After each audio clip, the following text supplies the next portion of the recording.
बाबर आजम को टीम से ड्रॉप किया गया या उनको टीम से निकाला गया।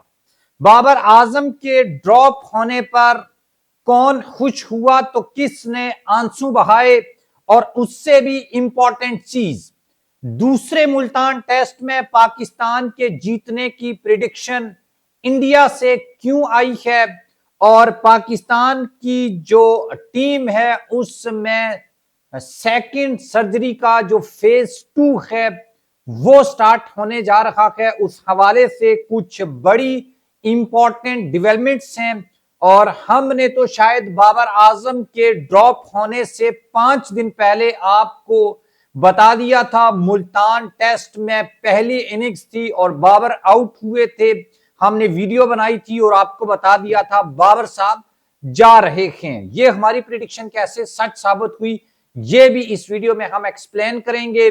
आपके ख्याल में बाबर आजम को ड्रॉप करने का फैसला अच्छा है, बुरा है, ये होना चाहिए था, ये नहीं होना चाहिए था, और माइकल वॉन इस हवाले से क्या कहते हैं वो भी हम आपके सामने रखेंगे।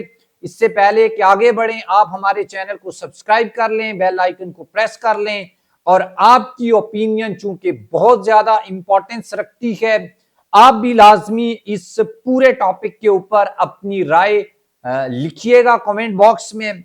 अब आते हैं कि पाकिस्तान क्रिकेट बोर्ड पीसीबी, जिसको प्रेशर कुकर बोर्ड भी कहा जाता है, क्योंकि ये बहुत सारे फैसले प्रेशर में आकर करते हैं।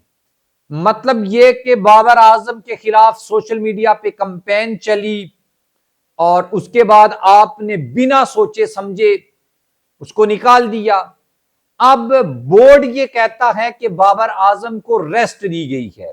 Journalist, YouTubers, Indian media, Pakistani media, यानी कि कान इधर से पकड़ें या उधर से पकड़ें, बात तो यह है कि बाबर मैच नहीं खेलेगा, बाबर को टीम से ड्रॉप कर दिया गया है। Simple is that.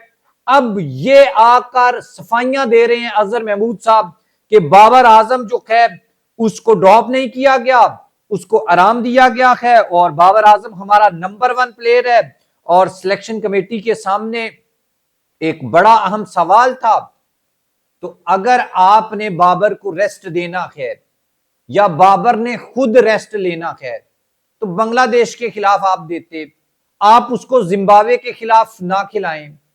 यानी कि विराट कोहली या दुनिया के बड़े जो लेजेंडरी बैट्समैन होते हैं, बॉलर्स होते हैं, जो अपने लिए नहीं अपनी टीम के लिए खेलते हैं, वो छोटी टीमों के खिलाफ रेस्ट करते हैं, नए लड़कों को मौका देते हैं।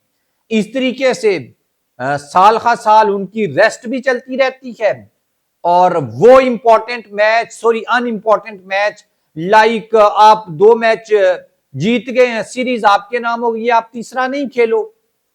आप वर्ल्ड कप में मैच में आगे चले गए हैं, टूर्नामेंट में नहीं खेलो, या ऐसा मैच जिसके आप पहले ही बाहर निकल गए हैं तो वो हारने के बाद भी आप बाहर हैं तो वो मैच आप नहीं खेलो। तो मेरा ये मशवरा है, आपका भी शायद यही मशवरा हो, और लिख सकते हैं आप कमेंट में कि पाकिस्तान टीम को या सिलेक्शन कमेटी को, बोर्ड के हुकाम को इस तरीके से रेस्ट देनी चाहिए जैसे आपने अभी दी है। ये ड्रॉप होता है, ये रेस्ट नहीं होती। अच्छा, ड्रॉप होने के ऊपर फखर जमान बड़े इमोशनल हुए, स्टेट्स जो है उन्होंने शेयर करना शुरू कर दी। ये स्टेट्स तो खैर उनके बड़े कमजोर थे, और विराट को मुकाबला करके, विराट के साथ बाबर को कमजोर कंपेयर करके आपने जो उसको एक इतना बड़ा हवा बना दिया था ना, यकी बाबर के लिए जहर कातिल है, और वो सबसे बड़ा बाबर का दुश्मन है जो बाबर को विराट के साथ कंपेयर करता है। विराट और बाबर का कंपैरिजन ये नहीं है कि नहीं करना चाहिए, इसलिए नहीं करना चाहिए कि फिर बाबर के ऊपर प्रेशर आएगा कि विराट तो सेंचुरीज कर रहा है, उसकी तो 50 हुई है, मेरी तो इतनी कम हुई है।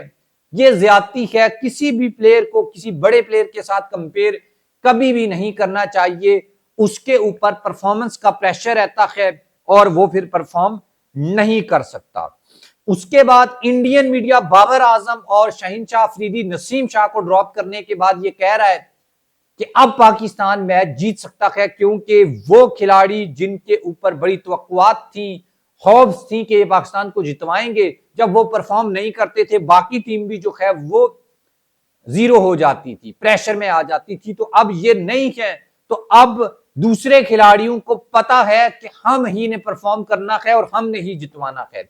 ये प्रिडिक्शन किस हद तक सच साबित होगी, ये तो दूसरे टेस्ट के एंड के ऊपर ही बताया जा सकता है। बहरहाल इंडियन मीडिया बड़े हैरान कुन प्रिडिक्शन कर रहा है बाबर को ड्रॉप करने के बाद कि पाकिस्तान जीत सकता है। माइकल वॉन ने बुलशिट डिसीजन इसको कहा है, स्टूपिड डिसीजन कहा है बाबर आजम को ड्रॉप करने के ऊपर। आप कमेंट बॉक्स में भी बता सकते हैं। अब दूसरी जो टेस्ट मैच है उसमें साइम अयूब, अब्दुल्ला शफीक, शान मसूद, कामरान गुलाम, सऊद शकील, मोहम्मद रिजवान, सलमान अली, आगा, आमिर जिमाल, नोमान अली और जाहिद महमूद जो हैं और साजिद, ये पाकिस्तान टीम की नुमाइंदगी करेंगे और मुल्तान में दूसरा टेस्ट मैच खेलेंगे। आपके ख्याल में आपको लगता है कि ये टीम पाकिस्तान को दूसरा मैच जितवा सकती है? और इसमें स्पिनर्स को शामिल किया गया है। ये वही पिच है जिसमें पहला मैच हुआ था और लगता यही है, या कहा यह जा रहा है कि ये स्पिन को सपोर्ट करेगी और पाकिस्तान टीम में 3 स्पिनर्स को ऐड किया गया है। लेट्स सी, देखते हैं इसका क्या रिजल्ट आता है। आप भी इस कंट्रोवर्सी के ऊपर कि बाबर ड्रॉप हुए हैं या बाबर रेस्ट पे गए हैं, लाहौर आ गए हैं वो मुल्तान से निकलकर, तो लिखिएगा इसके बारे में। अल्लाह हाफिज।